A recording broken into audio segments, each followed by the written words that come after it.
नमस्कार दोस्तों, हमारी आज की कहानी है विक्रम बेताल कहानी माँ बेटी। किसी नगर में मांडलिक नाम का राजा राज करता था। उसकी पत्नी का नाम चंडवती था।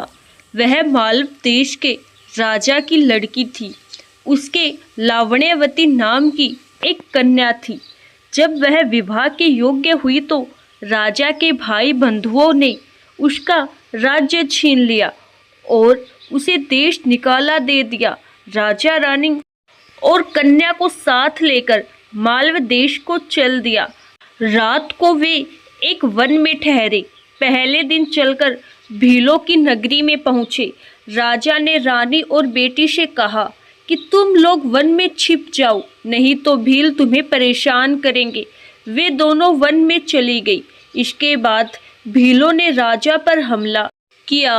राजा ने मुकाबला किया पर अंत में वह मारा गया। भील चले गए।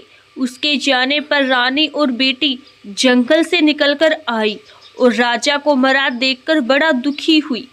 वे दोनों शोक करती हुई एक तालाब के किनारे पहुंची।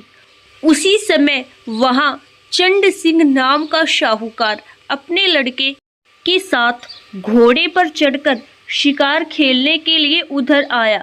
दो स्त्रियों के पैरों के निशान देखकर शाहूकार अपने बेटे से बोला, अगर ये स्त्रियां मिल जाए तो जिससे चाहो विवाह कर लेना। लड़के ने कहा, छोटे पैर वाली छोटी उम्र की होगी, उससे मैं विवाह कर लूंगा।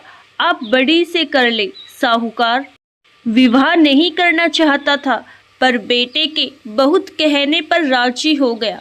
थोड़ा आगे बढ़ते ही उन्हें दोनों स्त्रियां दिखाई दी। साहूकार ने पूछा, तुम कौन हो? रानी ने सारा हाल कह सुनाया। साहूकार उन्हें अपने घर ले गया। संयोग से रानी के पैर छोटे थे, पुत्री के पैर बड़े, इसीलिए साहूकार ने पुत्री से विवाह किया।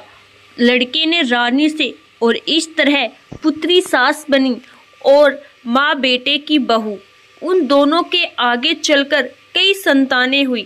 इतना कहकर बेताल बोला, राजन बताइए, माँ बेटी के जो बच्चे हुए उनका आपस में क्या रिश्ता हुआ? यह सवाल सुनकर राजा बड़े चक्कर में पड़ा।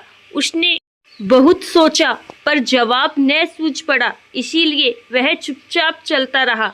बेताल यह देखकर बोला, राजन कोई बात नहीं, मैं तुम्हारे धीरज और पराक्रम से खुश हूँ। मैं अब इस मुर्दे से निकल जाता हूँ। तुम इसे योगी के पास ले जाओ। जब वह तुम्हें इस मुर्दे को सिर झुकाकर प्रणाम करने को कहे तो तुम कह देना कि पहले आप करके दिखाओ। जब वह सिर झुकाकर बतावे तो तुम उसका सिर काट लेना। उसका बलिदान करके तुम सारी पृथ्वी के राजा बन जाओगे। सिर नहीं काटा तो वह तुम्हारी बलि देकर सिद्धि प्राप्त करेगा। इतना कहकर बेताल चला गया और राजा मुर्दे को लेकर योगी के पास आया। धन्यवाद।